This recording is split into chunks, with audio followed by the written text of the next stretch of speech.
Universidad Nacional Autónoma de México, Consejo Académico del Área de las Ciencias Sociales y Comité Académico de Carrera Interdisciplinario de Trabajo Social, Estudios Sociales, Desarrollo Comunitario y Antropología. Presentan. Sean bienvenidos a la segunda parte de nuestro podcast Entre Disciplinas, una creación original de los comités académicos de la UNAM. Que lo disfruten. Bueno, ¿podrías hablarnos un poquito más sobre lo que es la movilidad humana? Porque creo que tal vez a nuestro público le podría interesar como este término que acabas de introducir. Claro, bueno, el término de movilidad humana ha sido como que utilizado más recientemente. Se utiliza comúnmente el término de migración, ¿no? Las personas migrantes.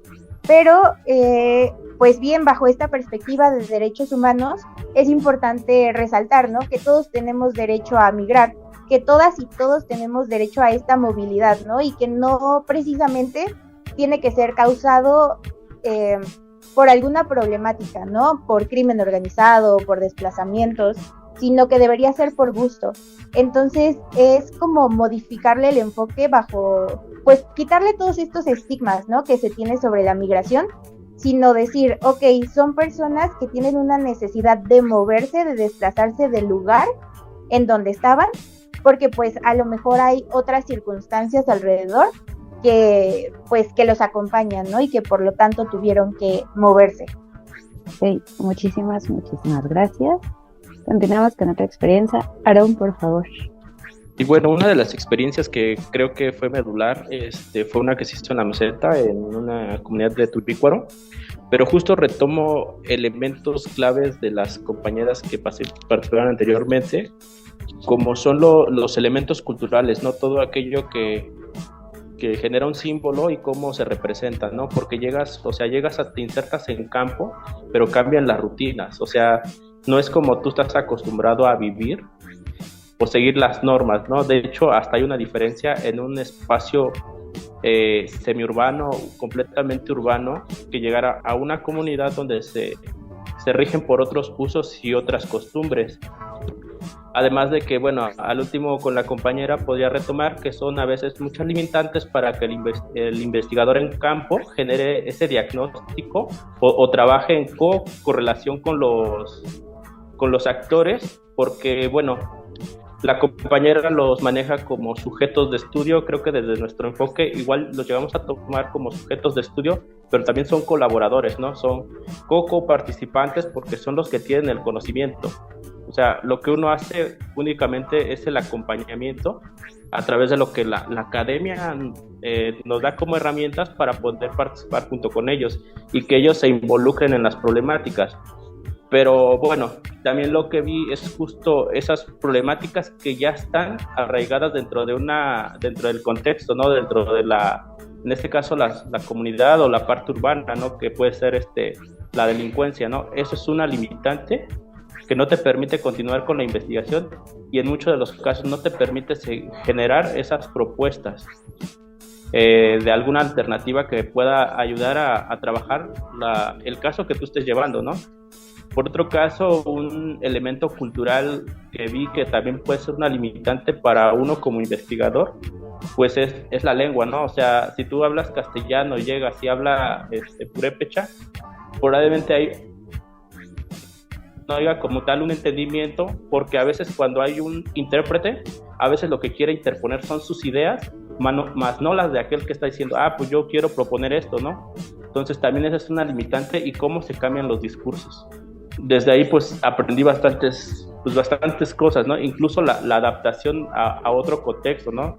Porque igual estás dentro de tu medio de confort, dentro de donde puedes resolver todas tus necesidades, pero justo el estar en otras formas de vida, en otras formas de constituirse, pues obviamente es pues totalmente diferente y tiene que haber esa adaptación, ¿no? Y tienes que tener como esa facilidad de adaptarse a esas formas de constituirse, de ser. Muchas gracias. Por último creo que falta Danae, ¿verdad? Bueno, les platico, a mí me hace con mucho sentido lo que ustedes platican, ya que encuentro varias similitudes, ¿no? En estas prácticas que ustedes comentan. Yo les puedo compartir que, por ejemplo, en la carrera de desarrollo comunitario, nosotros tenemos prácticas en clínicas de la UNAM, donde trabajamos con adultos mayores, y algo que fue muy enriquecedor para mí, y lo recuerdo con mucho cariño, fue intervenir con ellos y quitar barreras, por ejemplo, del edaísmo que ellos tienen, ¿no? Yo trabajé haciendo un taller sobre tecnología que duró aproximadamente un mes o 5 semanas, en donde se les enseñaron varias cosas de tecnología al adulto mayor, cómo utilizar WhatsApp, cómo poder hacer videollamadas, ya que ellos tenían como muchos prejuicios sobre ellos mismos, sobre, no, yo para qué voy a usar el celular, o para qué voy a mandar un mensaje, mejor hago llamadas porque yo ya estoy grande, ya no me interesa, ¿no? Introducirme a la tecnología. Y bueno, nosotros nos enfocamos mucho en darle, por ejemplo, los beneficios que la tecnología podía aportarles a su vida, ¿no? Sin algo de imponer, sino desde un lugar en mejorar la calidad de vida, ya que nuestra carrera pues va mucho sobre el empoderamiento, abordar problemas específicos, ¿no? Utilizar pues recursos que ya tienen, ¿no? La mayoría de estos adultos mayores ya tenían el recurso, simplemente que no sabían bien cómo utilizarlo, ¿no? Muchos de estos adultos mayores tenían un teléfono, pero decían, yo lo único que sé es responder llamadas, ¿no? O adultos mayores que no tenían el interés porque es que ya no veo bien, es que no me interesa, ¿no? Simplemente por la edad yo ya estoy más para allá que para acá. Y fue muy lindo como ver que cada sesión rompían estas ideas y prejuicios que ellos tenían sobre ellos mismos, y que al final se fueron muy satisfechos, ¿no? De lo que aprendieron. Ellos estaban muy felices que podían hacer una videollamada con familiares que vivían lejos, ¿no? Que por la pandemia no podían ver, porque fue después de pandemia cuando se hizo esta intervención. Entonces es algo con lo que yo me quedo y que tiene que ver también mucho con lo que mis compañeras y compañero comentan, ¿no? Sobre estas intervenciones. Y nada, creo que es una práctica con la que yo me quedo y siempre voy a recordar. Escucharlos hablar desde cada licenciatura, desde sus experiencias, desde donde se están moviendo, ¿no? Como nos decían, justamente hay quien sale a campo y se va a otro estado, hay quien se queda en la clínica, pero creo que lo importante es rescatar esto, ¿no? Que todos los días nos estamos moviendo, estamos haciendo algo para que allá afuera podamos intervenir y podamos crear como estos espacios y estos momentos en que contribuyamos o demos nuestro granito de arena. Y justamente pues ya nos contaron como esos momentos de crisis, estos momentos significativos. Y ahora yo quisiera preguntarles, estos momentos junto con todo lo demás que han vivido, ¿cambiaron la percepción que tenían de sus licenciaturas? Realmente desde el primer día hasta lo que llevan o hasta donde están en este momento, ¿eso les hizo decir, ok, es lo que quiero, no es esto, o puedo dar más? ¿Fue algo que los motivara? Aaron, por favor. Pues sí, es algo que realmente me motiva, ¿no? Porque obviamente puedo interactuar con diferentes saberes, como la antropología, la historia, la sociología, no sé, irme de metodología, de métodos cualitativos a métodos cuantitativos, de estar en campo, estar inserto dentro del contexto, ¿no? O sea, no nada más desde el escritorio, sino inserto dentro del campo, ¿no? Y trabajar en horizontalidad, ¿no? Eso es justo lo que ha cambiado y dije, bueno, pues esto es lo que quiero y hasta ahorita es lo que estoy haciendo. ¿Alguien más quisiera continuar con...? Sí, fíjense que algo que hablan mucho sobre el trabajo social es que es súper asistencialista, ¿no? O sea que creo que la perspectiva que se tiene sobre el trabajo social es que va a dar, y la verdad es que pues se realiza un trabajo mucho más profundo. Aunque había como estudiado el plan de estudios y había revisado hacia qué iba, no había dimensionado el impacto tan grande que genera trabajo social en la sociedad, ¿no? Valga la redundancia. Creo que me es importante recalcar, ¿no? Que pues no no identificamos a las personas como un sujeto de estudio, ¿no? Creo que ahí hubo un pequeño errorcillo, sino que nosotros aprendemos colectivamente de las personas. Es decir, nosotros muchas veces desde nuestra profesionalización vamos a las comunidades con la idea de que nosotros somos los que sabemos, y la verdad es que no es así. O sea, tenemos conocimiento académico, sin embargo existen otro tipo de conocimientos que son válidos y que estos nos enseñan y nos retroalimentamos, ¿no? Entonces, el trabajo social lo que busca es hacer eso, ¿no? Tener como esta vinculación entre todas estas instituciones, entre toda esta academización y entre la realidad social de las personas, ¿no? La vida cotidiana, qué es lo que viven, cuáles son sus necesidades. Y entonces, a partir de las necesidades de las personas, ¿de qué manera nosotros podemos generar como ese puente, ¿no? Ese puente vinculador entre las necesidades que tienen y aquellas personas que pueden y que tienen la obligación, ¿no?, de suplirlo, como el gobierno. Entonces, creo que el poder ingresar a estudiar trabajo social y poder como quitarme todos estos estigmas y todas estas, pues, prejuicios, ¿no? Al final son prejuicios que hay alrededor de, hace más rico algo que me gusta mucho es la construcción colectiva del conocimiento, ¿no? Y creo que el trabajo social es algo que hace mucho, y bueno, digo, las ciencias sociales en general buscan esta construcción colectiva del conocimiento en donde exista esa retroalimentación, ¿no? Entonces creo que es fundamental que estemos aperturados a esto, al cambio, ¿no? Creo que absolutamente nadie que ingresa a una licenciatura se va a imaginar lo que va a pasar después, porque además son experiencias propias, ¿no? Por ejemplo, Fanny y yo venimos de iniciar la licenciatura en línea. Todo nuestro proceso principal fue en línea. Entonces es una construcción muy distinta el formarte en clases a través de Zoom, que el poder asistir a tu práctica, que el poder convivir directamente con la comunidad, que el poder conocer a la gente cara a cara y saber realmente qué es lo que está viviendo, ¿no? Entonces creo que es algo que debemos quitarnos, todos estos estigmas que le damos a las licenciaturas o a las carreras solamente porque los medios o porque son muy conocidos, pues nos dicen lo que deberían decir.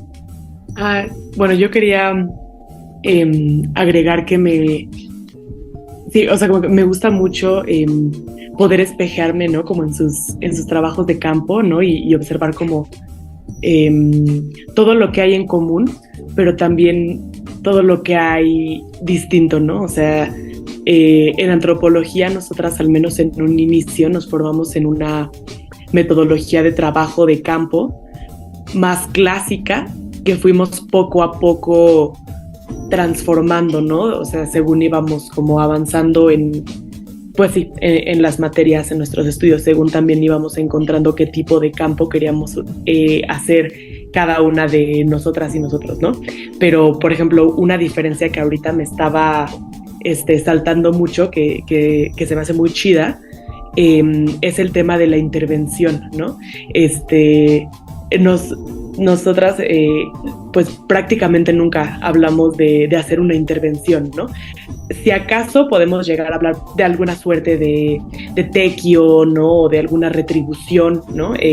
Ya en la antropología más moderna, más contemporánea, algunas personas hacen modelos de investigación colaborativa, ¿no? Y está increíble, son modelos muy chidos. Yo mi tesis la hice desde ese esquema, ¿no? Con pues y con mis interlocutoras y funciona así, pero digamos es como ya una propuesta que tú elaboras después, pero de entrada la metodología que nos dan en campo no es de esa forma, es mucho más, pues no sé cómo tú la dirías, Cami, pero a mí se me hace como más clásica, un poco, pues sí, como en un modelo.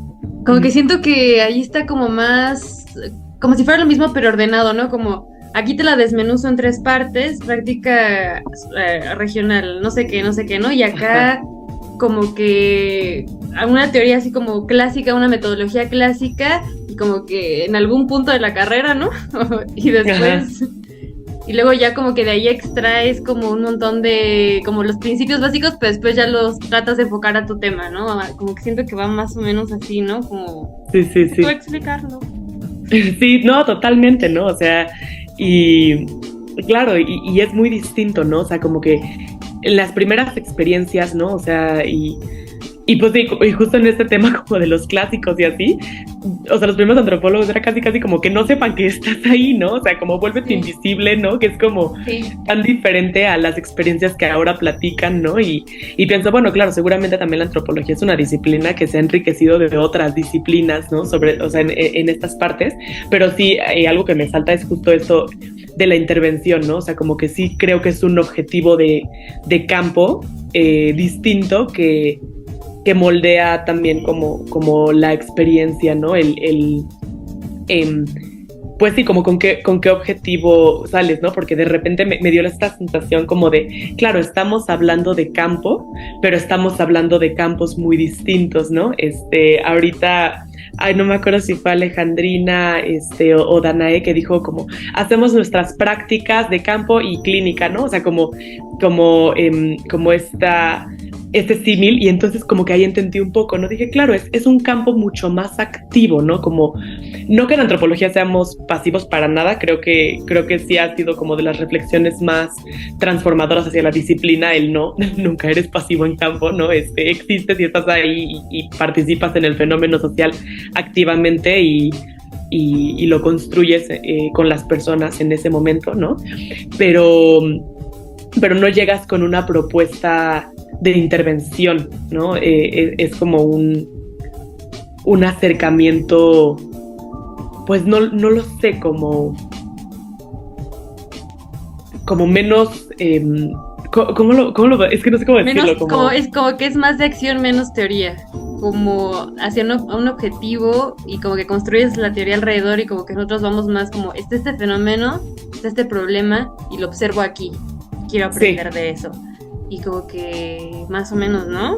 Sí, y justo se problematiza mucho eso como de vas a llegar a transformar, ¿no? O sea, como pues sí, que no es que esté bien ni mal, no es una a mí se me hace un debate muy rico, ¿no? Como el querer llegar a transformar la realidad, sí, ¿no? ¿Por qué? ¿Cuándo sí? ¿Cuándo no? ¿Desde qué lugar? ¿No? Porque hace falta transformar la realidad, pero ¿cuál realidad? ¿Desde dónde? ¿No? Entonces se me hace interesante. Ahorita como que me saltó esa diferencia y se me hizo como súper interesante escucharla. Y pues de eso se trata, de veamos qué onda con nosotros. O sea... La verdad se me hace muy interesante lo que platica Dani, porque nunca lo había observado de esa manera, ¿no? A comparación de acá de desarrollo comunitario, pues nosotros sí llegamos totalmente luego con intervenciones, pero a partir de un diagnóstico, ¿no? Y también algo que yo no tomaba tanto en cuenta cuando yo, por ejemplo, leía las materias de la carrera y todo esto, era que también es una transformación de uno mismo, ¿no? Y una deconstrucción que vas viviendo a través de cómo vas estudiando la carrera, ¿no? O sea, nosotros hablamos mucho del envejecimiento, sí, pero también hablamos, por ejemplo, de una prevención de enfermedades, ¿no? Tenemos como materias hacia la prevención y hacia intervenir hacia ese lado, porque, bueno, el envejecimiento es un proceso, entonces no nada más vamos a intervenir en personas que ya tienen una enfermedad o algún problema en específico, ¿no? O sea, vamos también a empezar a intervenir desde antes. ¿Por qué llegar y por qué no tenemos una cultura de prevención de enfermedades, ¿no? Por eso tenemos que acudir hacia la promoción de la salud y como que nosotros estamos bien metidos en eso, ¿no? Y como también quitarnos muchos prejuicios, ¿no? Y que eran cosas que yo para nada tenía en cuenta en mi primer año, ¿no? De la carrera, y que ahora soy muy consciente y que también lo vivo en carne propia día a día, ¿no? Estoy estudiando esto y también mis intervenciones también son conmigo misma. y que es algo bien chido, ¿no? O sea, yo puedo ver que también desde la antropología, pues ustedes llevan una práctica diaria, ¿no? Y seguramente ustedes también se la pasan observando, ¿no? Fenómenos que les interesan, que les mueven y que, no sé, se me hace muy, muy, muy rico todo eso. Como que ahorita pensé en algo que no había pensado antes, hizo que he estado como detrás de esta cosa. Es que a lo mejor, no sé, es que, por ejemplo, los orígenes de la antropología como que tienen también, como que tuvieron un tinte de imposición, ¿no? O sea, de que, o colonial, ¿no? Incluso, ¿no? Entonces, como que estuvimos mucho tiempo tratando de salir de justo esos prejuicios, ¿no? Como ya no ser colonialistas, ¿no? Conocimiento horizontal, ¿no? Y como que a lo mejor por eso dejamos de enfocar así lo que estudiamos, ¿no? Como una intervención, como un diagnóstico, ¿no? O sea, como que esas palabras en antropología no se escuchan tanto, ¿no? De que voy a hacer un diagnóstico de esto, ¿no? Y después propongo una intervención y después voy a campo, como que eso es algo muy diferente a cómo nosotros abordamos, ¿no? Pero creo que a lo mejor y también tiene que ver con eso, ¿no? Como que estuvimos tanto tiempo intentando ya no tener esa posición, ¿no? Que más que bien trajo ahí un montón de desigualdad y procesos históricos que siguen hasta la actualidad, ¿no? Entonces, a lo mejor puede ser. Y sabes que, Daf, algo que me es importante rescatar de lo que tú dices y que a lo mejor ustedes no lo tenían en cuenta, es que, por ejemplo, el desarrollo comunitario para el envejecimiento, pues es una carrera nueva realmente, ¿no? En donde está bien igual. Padre. Ajá. Y bueno, pero siento que la antropología, o sea, tan solo el término, siento que lleva 1000 veces sí. más años que el desarrollo comunitario como tal, ¿no? O sea, el desarrollo comunitario como término vino a posicionarse en los 70, ¿no? Y hay gente que ni sabe qué es el desarrollo comunitario, y ni digamos para el envejecimiento. Entonces, como que es muy interesante también, como nosotros tenemos maestros que hasta son psicólogos, antropólogos, ¿no? Y que tienen mucha perspectiva, ¿no?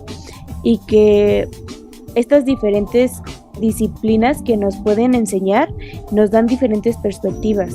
Sí. Y que como es una carrera nueva, a nosotros como que ya vienen con esta idea de no vamos a imponer, se va a hacer un diagnóstico, o sea, ¿quién eres tú para decirle a la gente que tienes que solucionar cuando ni siquiera les interesa solucionar esa cosa? Que a lo mejor para ti es importante, pero para ellos a lo mejor es importante otra cosa, ¿no? Entonces, también ver esto de qué le interesa a la comunidad, ¿no? Tal vez no le interesa que le arregle su casa, tal vez sí es prioridad para ellos comer, ¿no? Y tú ya estás pensando en arreglarle baches, por decir algo burdo, ¿no? Entonces, como verlo desde una perspectiva en donde vamos a pensar en la comunidad y vamos a ser autogestivos, y que si todos aprendiéramos a ser autogestivos en una comunidad, bueno, yo creo que el mundo sería muy distinto, ¿no? Y que el ser autogestivos y el estar empoderados y saber trabajar en comunidad, pues es muy poderoso. O sea, yo creo que si todos tuviéramos esta participación entre todos, pues las cosas en este país y en este mundo serían muy distintas, ¿no? Y pues eso, ver las necesidades de cada persona y de cada comunidad. Justo nos parecemos una similitud con desarrollo porque se hace un diagnóstico, la planeación justo con las personas, porque como comenta Danae, a veces tú tienes un interés en un tipo de problemática o en algo de investigación, pero obviamente a la gente no le interesa lo que tú quieres arreglar, ¿no? Y por lo tal, no va a haber como una participación, ¿no? Y de ahí ya pues entra un tipo de método, como son los grupos focales, para justo elaborar ese diagnóstico, que este sería uno de tantos métodos que existen para generar ese diagnóstico, ¿no? Y a partir del diagnóstico ya un plan de acción. Y así concluimos la segunda parte de este podcast. Los esperamos en el desenlace de esta conversación en la siguiente parte. Los esperamos. Creación por el Comité Académico de Carrera Interdisciplinario de Trabajo Social Estudios Sociales, Desarrollo Comunitario y Antropología. Alumnos y egresados invitados: Daniela Mondragón Benítez, Alejandrina de Guadalupe Álvarez Rivera, Danae Salas Valencia y Aarón Gasca Rodríguez. Dirección por Estefanía Sade Olvera, Arcelia Yael Santiago Sánchez, Magdalena García Martínez y Dafne Camila Hernández Nava.